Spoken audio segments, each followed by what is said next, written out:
A very full and very consequential life has come to an end as America lost its 41st president on November 30th. Welcome to Plain English, the podcast that goes at the right speed for English language learners. Listen now and read the transcript online at plainenglish.com. Now, here's Jeff, your host for today's episode. You know, I wasn't going to talk about this topic on the program, but the more I was reading about the life and legacy of George Herbert Walker Bush, the 41st president of the United States, who died on November 30th at age 94, the more I read about him and the funeral that was taking place, the more I thought this was our country at its finest.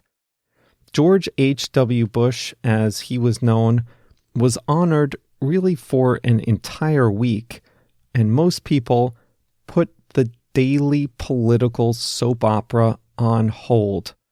All four living ex-presidents and the current president were at the funeral, which was in the National Cathedral, which was beautiful. His son, a former president himself, gave a moving eulogy. It was just a nice way to honor someone whose life was so rich and so full of service to his country and community. So I hope you'll indulge me a bit for a purely American topic today. By the way, this is Plain English. I almost forgot to introduce the program. Plain English is a podcast for learning English through current events. As you can hear, we go at a little bit slower speed so you can pick up on every word. And of course, we have transcripts with instant translations from English to Spanish, Portuguese, Italian, Japanese, Chinese, and French, all for free every Monday and Thursday. Today's transcript is at plainenglish.com/112, since this is the 112th episode. If you like listening to Plain English, you'll love getting the show emails. Every time we publish a new episode, JR, the producer, and I send an email to about 2,000 of our closest friends, and those emails have a summary of the program, an explanation of one extra English word or phrase that was used in the program, and we include links to English articles about the main topic. To get those, just head to plainenglish.com/mail, M-A-I-L, and enter your details. He was a Navy fighter pilot, then an oil man in Texas. After turning to politics, he was a congressman, director of the Central Intelligence Agency, the CIA, ambassador to the United Nations, envoy to China, vice president for 8 years, and finally president from 1989 to 1993. George H.W. Bush led a long and full life of public service, and he died at age 94 on November 30th. He was the last American president to have served in World War II, and he embodied the values of many men who served in that war. He rarely spoke about his service, preferring to shoulder the memories of wartime on his own rather than to burden others. He shared credit in victory, but didn't blame others for his defeats. He didn't seek the spotlight. As president, he engaged his political foes, forged hard compromises, and was willing to go against his party's official position when he thought it was good for the country. He had no patience for the kind of self-absorption that he thought was common in younger generations. He much preferred a small gesture to a public show. He'd much rather send a kind note or place a thoughtful phone call than draw attention to himself. He carried note cards and a felt-tipped pen with him almost wherever he went, so he could send handwritten notes to people he encountered. One famous one is the note he left to his successor, Bill Clinton, in the drawer of the White House desk on his last day in office. George H.W. Bush was born to a prominent family. His father had been a Wall Street executive and later senator from Connecticut. Other family members had also been successful in business and in public service. He could have coasted on a relatively easy path in life, but that was not his way. Instead of going to college at age 18, he enlisted in the Navy and became a fighter pilot.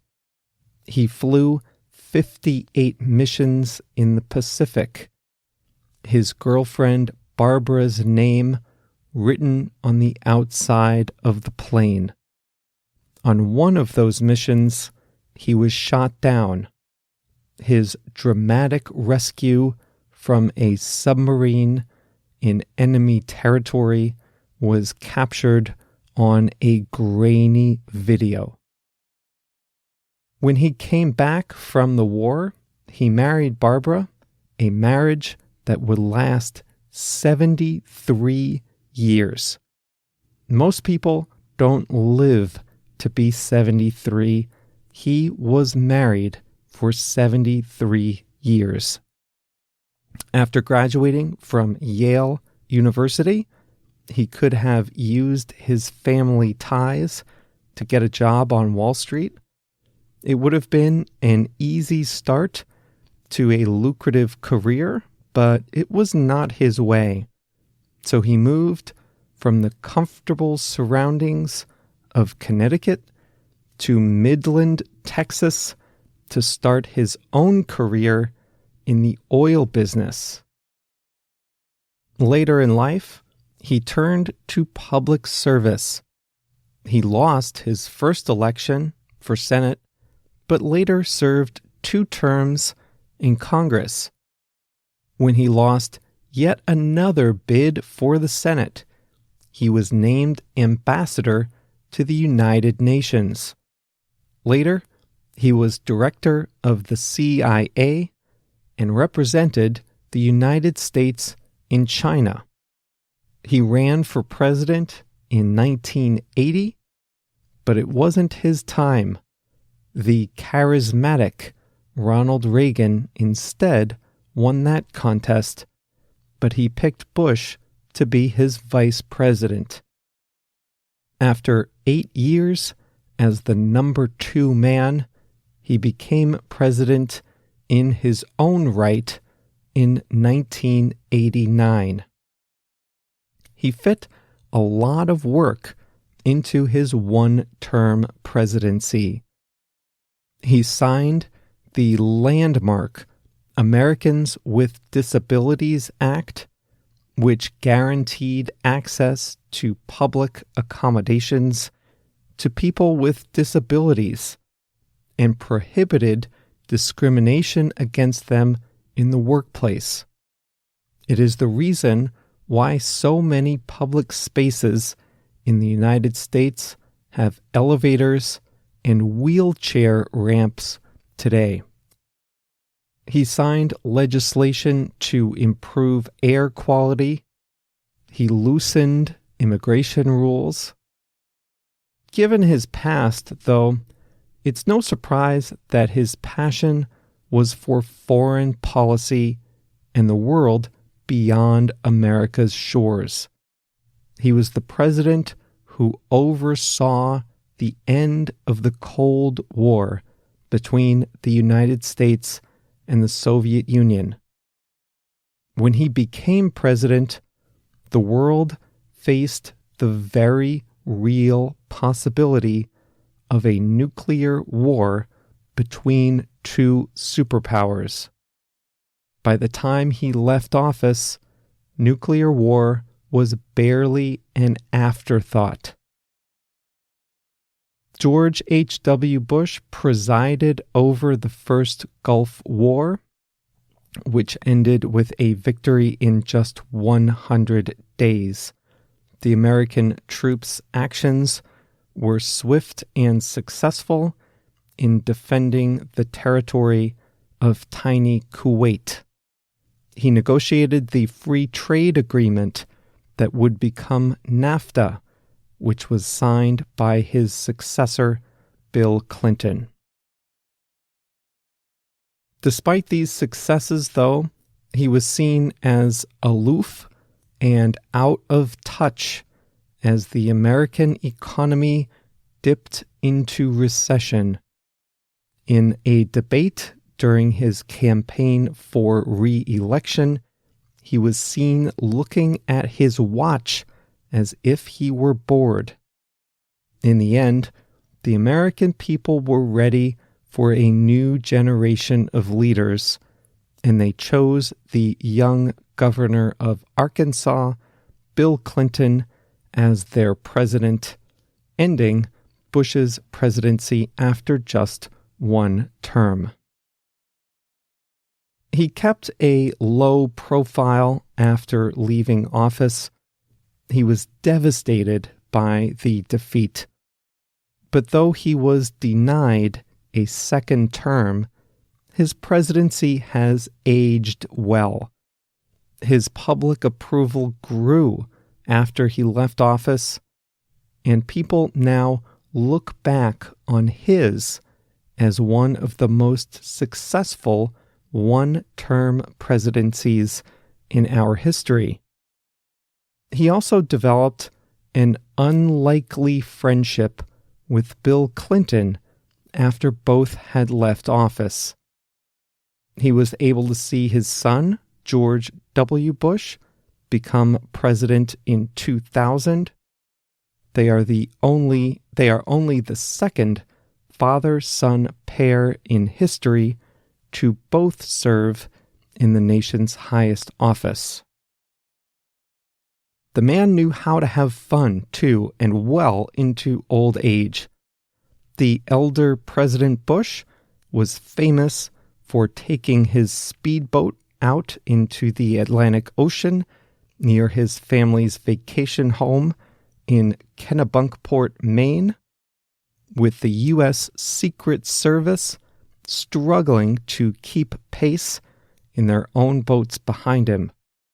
He celebrated his 90th birthday by jumping out of an airplane.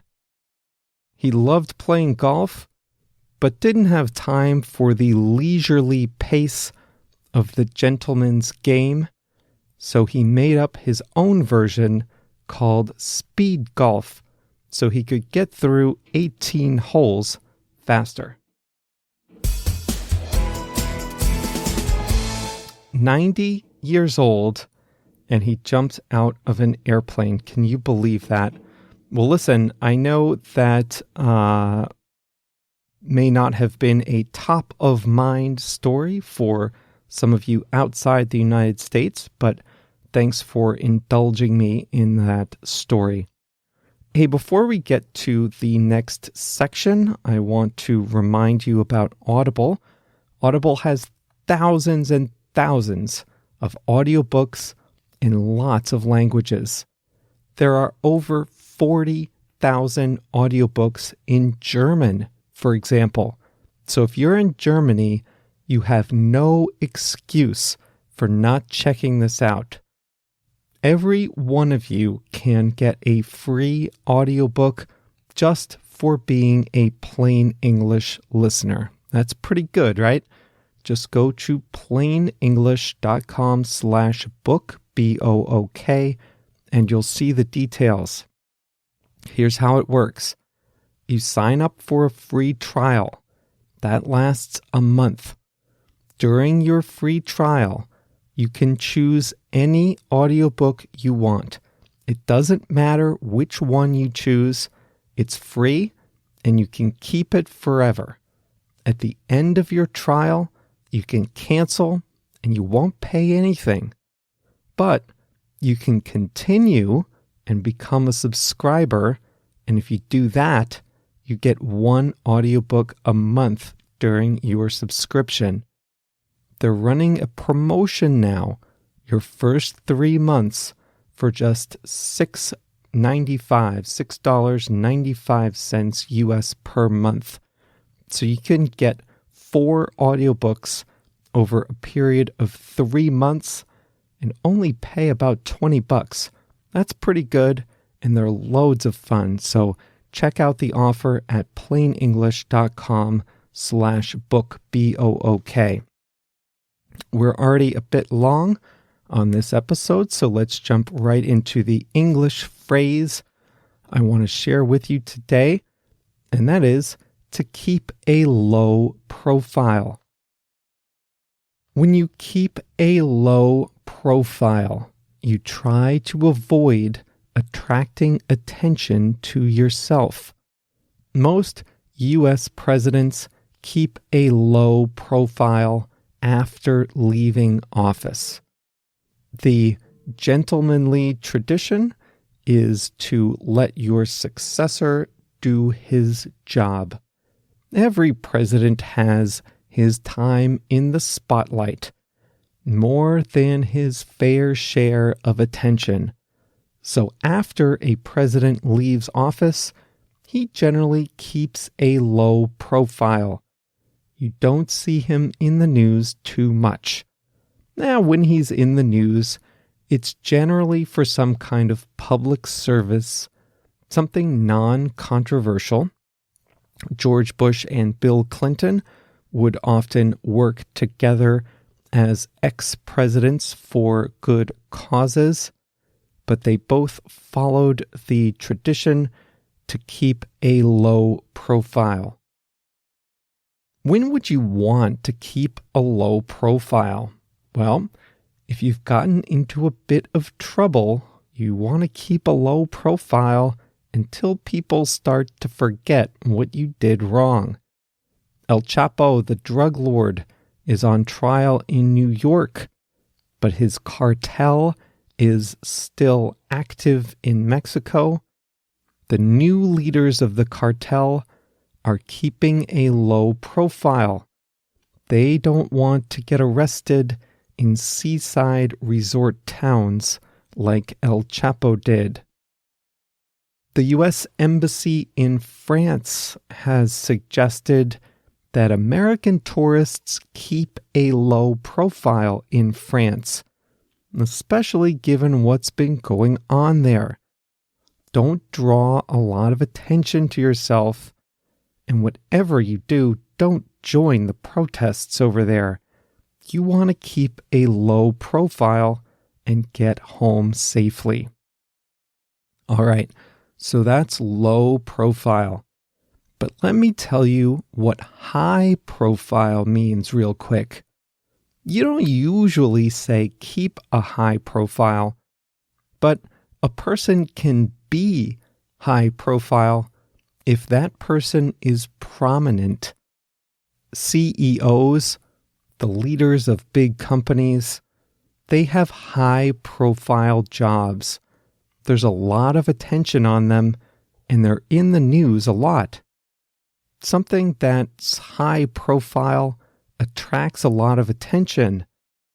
El Chapo's trial in New York is a high-profile trial. Unlike most of the cases in those courtrooms, this one is in the news all the time. This is a high-profile case.